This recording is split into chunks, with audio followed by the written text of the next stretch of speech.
बच्चों, आज हम लोग भूगोल का अध्याय 2 भूमि, मृदा, जल, प्राकृतिक वनस्पति और वन्य जीव संसाधन के बारे में पढ़ेंगे। भूमि से तात्पर्य आपको मालूम है, हमारी धरती, जमीन, मृदा यानी मिट्टी, जल, प्राकृतिक वनस्पति यानी प्रकृति से हमको जो वनस्पति की प्राप्ति होती है, और वन्य जीव संसाधन, इन सब के बारे में आज हम पढ़ेंगे। तो इस अध्याय में हम विश्व के 2 देश तंजानिया और न्यूजीलैंड दोनों देश के बारे में, वहाँ पर 2 बच्चे रहते हैं, तो उन दोनों बच्चों के जीवन के बारे में बताएंगे। और ये दोनों जो बच्चे हैं वो अलग अलग क्षेत्र से, अलग अलग जगह से वो निवास करते हैं। अलग अलग उनकी जो धरती है, उनकी जो भूमि है वो अलग अलग है। जैसे तंजानिया जो है वो अफ्रीका महाद्वीप में एक छोटे से गांव में स्थित है।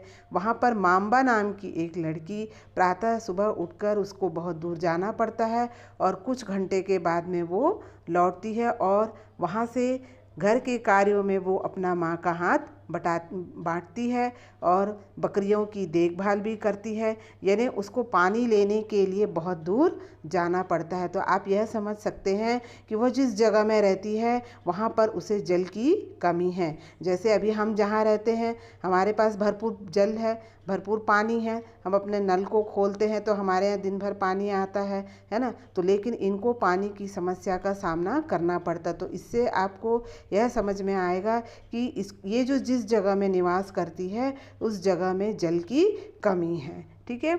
और उतने कठिन परिश्रम के बाद में ही वहाँ पर मक्का और सेम ही उगा पाते हैं। यानी उनका जो परिवार है, उनके पिता जो है वो बहुत मेहनत करते हैं, तो उस जगह में सिर्फ मक्का और सेम ही उगता है, जो उनके परिवार के लिए साल भर खाने के लिए पर्याप्त नहीं है। यानी खाली मक्का और सेम से आप तात्पर्य लगा सकते हैं कि वहाँ की जो भूमि की भिन्नता है वह किस प्रकार है। ठीक है। अब हम आगे पढ़ेंगे। पीटर न्यूजीलैंड के भेड़ पालन प्रदेश। पीटर कहाँ रहता था? न्यूजीलैंड। न्यूजीलैंड कहाँ पर है? ऑस्ट्रेलिया में। ठीक है। वहाँ पर भेड़ पालन प्रदेश के मध्यवर्ती भाग में वह रहता था। उसका जो परिवार था वह ऊन निकालने का कारखाना था, उसमें वो काम करते थे। उसके बाद पीटर स्कूल से लौटता था, यानी पीटर जो था वो शिक्षा प्राप्त करता था।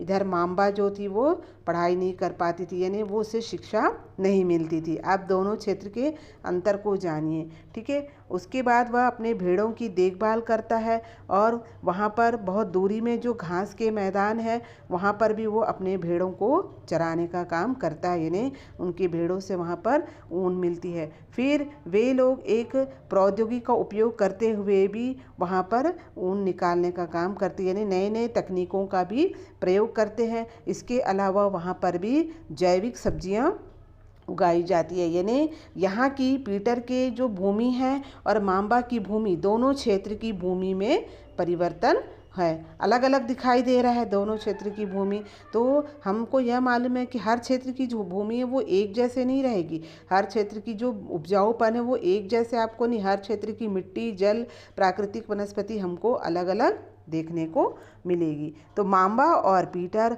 दोनों जो थे वो अलग अलग स्थान पर रहते थे। उनके जीवन भी व्यतीत करने का अंतर था, यानी जहाँ की भूमि, जहाँ का वातावरण, जहाँ का मौसम, वनस्पति, तापमान जैसे रहेगा उसी के अनुसार वहाँ के लोगों का जीवन यापन भी होगा।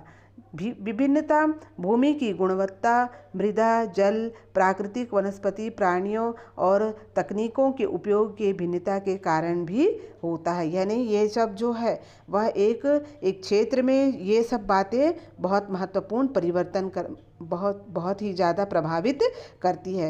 यानी किसी भी जगह की, उस जगह में भूमि, वहाँ की मिट्टी, वहाँ की जलवायु, वहाँ की वनस्पति, प्राणियाँ और इन सब तकनीकियों का प्रयोग भी जो है वो बहुत ज़्यादा प्रभावित करता है। इन स्थानों को एक इस दूसरे से भिन्न होने का भी मुख्य कारण है वहाँ की प्राकृतिक संसाधनों की उपलब्धता। यानी जिस क्षेत्र में जहाँ पर जैसी संसाधन की उपलब्धता होगी वहाँ पर रहने वाले लोगों का भी प्रभाव उसी प्रकार रहेगा। बाकी आपको मैं अगले वीडियो में बताऊंगी। अब मैं आपको यहाँ पे एक छोटा सा गृह कार्य दे रही हूँ। आप जिस जगह पे रहते हैं वहाँ की भूमि, मिट्टी, जल, इन सब के बारे में आप पता करिए कि आप जिस जगह में रह रहे हैं वहाँ की मिट्टी कैसी है, वहाँ की भूमि कैसी है, आपको वहाँ पर जल के स्रोत कौन कौन से हैं, इन सब को आप एक कॉपी में लिखेंगे।